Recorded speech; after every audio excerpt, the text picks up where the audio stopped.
नमस्कार। राष्ट्र सह्याद्री के हिंदी संस्करण में आपका स्वागत है। मराठा आंदोलन आज हर किसी के चर्चा का विषय है, लेकिन पिछले 40 साल से चल रहे इस आंदोलन का इतिहास बहुत कम लोग जानते होंगे। इसी घटनाक्रम पर पेश है करण नवले की यह खास रिपोर्ट। जालना जिले में मराठा आंदोलन के दौरान पुलिस और प्रदर्शनकारियों के बीच झड़प के बाद पत्थराव, आगजनी, फायरिंग और लाठीचार्ज हुआ। कई प्रदर्शनकारी और पुलिसकर्मी भी घायल हुए। इसके बाद प्रशासन की कार्रवाई के विरोध में जगह जगह सड़क जाम, मार्च और बंद जैसे आंदोलन चल रहे हैं। विपक्षी दलों ने सत्ता पक्ष पर आलोचनाओं की झड़ी लगा दी है। सत्ता पक्ष पुराने फैसलों के आधार पर विपक्ष की आलोचना करने का कोई मौका नहीं चूकता, लिहाजा मराठा आरक्षण के मुद्दे पर एक बार फिर सियासत गरमा रही है। इससे पहले महाराष्ट्र में प्रमुख जाति समूह मराठों के आरक्षण के लिए महाराष्ट्र में ऐतिहासिक आंदोलन हुए थे। एक लंबी अदालती लड़ाई चली। इस मांग का 4 दशकों के संघर्ष का इतिहास है।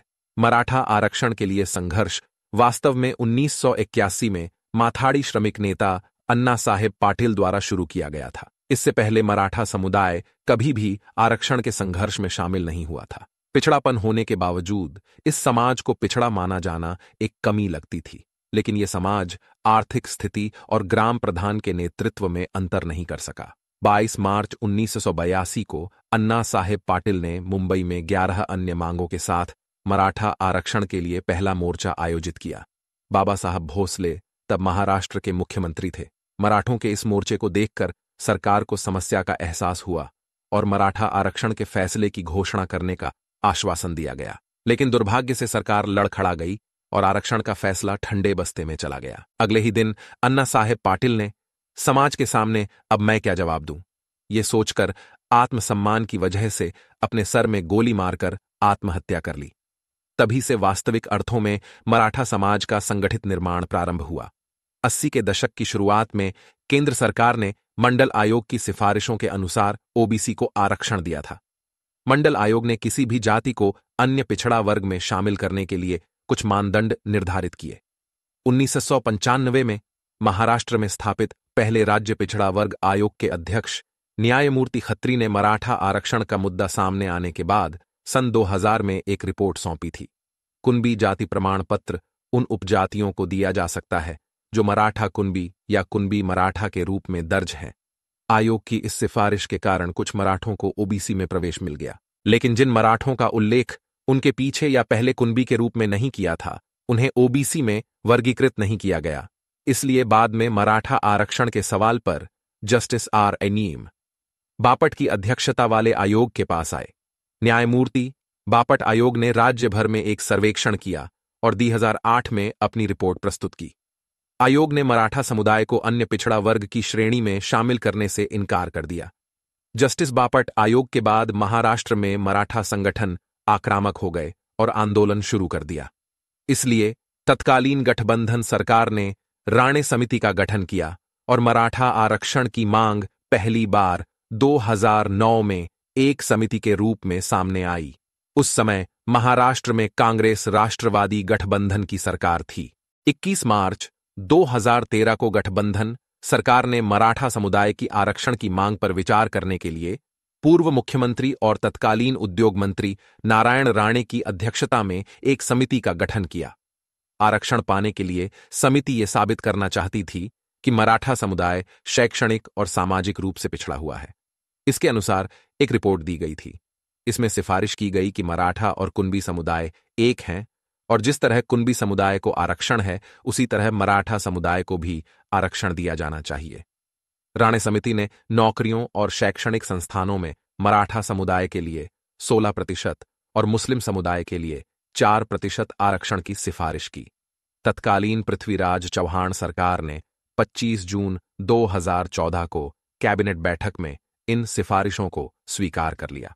राणे समिति की रिपोर्ट के अनुसार इस आरक्षण को लागू करने के लिए 9 जुलाई 2014 को संविधान के अनुच्छेद 15(4), 15(5) और 16(4) के तहत शैक्षिक और सामाजिक रूप से पिछड़े एसईबीसी श्रेणी का निर्माण किया गया था।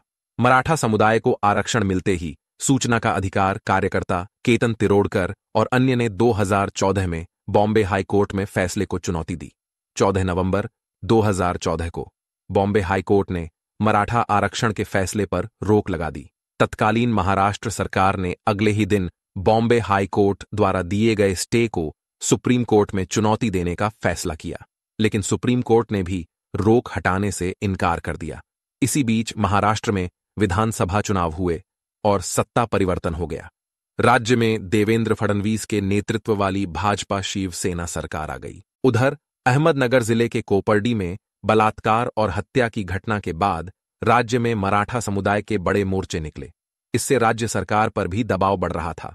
उच्च न्यायालय में लंबित मराठा आरक्षण मामला राज्य पिछड़ा वर्ग आयोग को भेजा गया था। सर्वे शुरू हुआ, लेकिन 2017 में आयोग के अध्यक्ष जस्टिस S.B. महासे का निधन हो गया। इसके बाद जस्टिस गायकवाड़ ने 15 नवंबर 2018 को रिपोर्ट सौंपी। इन सिफारिशों को 2018 के शीतकालीन सत्र की पूर्व संध्या पर मुख्यमंत्री देवेंद्र फडणवीस द्वारा अनुमोदित किया गया था।